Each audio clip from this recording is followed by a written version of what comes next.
ഇപ്പൊ സമയം 9:30. 10 മണിയാകുമ്പോ ചെറുക്കൻ തിരിച്ചു വിളിക്കും.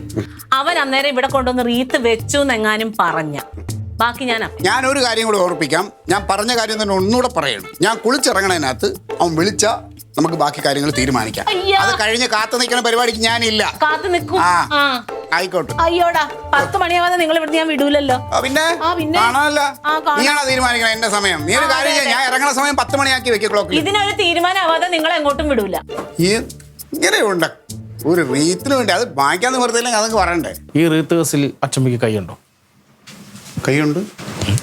പിന്നെ ഞങ്ങളുടെ പാർട്ടി അനുശോചനം അറിയിക്കാൻ കൊണ്ടുപോയിക്കുന്ന റീത്തിൽ എനിക്ക് കൈയും ഞങ്ങളുടെയൊക്കെ പങ്കുണ്ടാവൂലേ നമ്മുടെ പാർട്ടി കൊണ്ടുപോയിക്കുന്ന റീത്ത്. അതല്ല, തങ്കം ചേട്ടത്തി പറഞ്ഞ പോലുള്ള കൈകടത്തലുണ്ടോന്നാ ചോദിച്ചു. നിനക്ക് പ്രാന്തുണ്ടോടാ? എനിക്ക് കള്ളം പറയേണ്ട കാര്യമില്ല. കാരണം ഞാൻ കള്ളം ചെയ്തിട്ടില്ല. ഉപ്പ് തിന്നവനെ വെള്ളം കുടിക്കേണ്ട ആവശ്യമുള്ളൂ. ഇവിടെ ആശ്വാസമായി. എങ്ങാനും മച്ചമ്പ ഇതിനകത്ത് പെട്ടിരുന്നെങ്കിൽ കേരളത്തിലെ ആദ്യത്തെ റീത്ത് മോഷണ നേതാവ് എന്നുള്ള പേര് മച്ചമ്പയുടെ തലയൊന്ന് വീണേര്. മോനുട്ടാ ഞങ്ങളുടെ റൂലല്ലേ നിന്നെ തന്നെ കഴിച്ചു. ഇപ്പൊ ഒരല്ലി എടുത്ത് എന്തിനാ കഴിക്കണേ? എനിക്കുള്ള കാപ്പിയോടെ വെച്ചിട്ടുണ്ട്. ഞാൻ വേണ്ടാന്ന് പറഞ്ഞു. എനിക്ക് വിശപ്പില്ല. മാത്രമല്ല ഞാൻ പോണ വഴിക്ക് ഞങ്ങളെല്ലാം കൂടെ അവിടെ നിന്ന് കഴിക്കുന്നത്. നീ അതെടുത്ത് കഴിക്കും കേട്ടാ.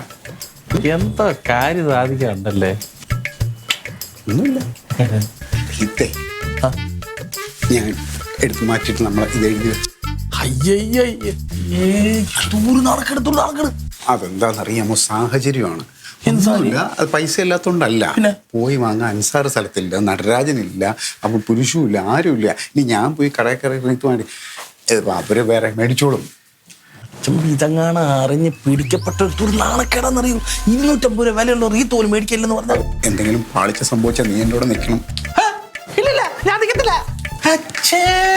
ചേട്ടനെ സഹായിക്കാൻ നീ ഇതിനകത്ത് എന്നെ കൂടെ സഹായിക്കാൻ പറ്റത്തില്ല മറ്റും. ഈ 10-250 രൂപയുടെ ഈ ചീപ്പ് റീത്തിനകത്തൊക്കെ ഞാൻ കയറി അയ്യേ ആണക്കേട്.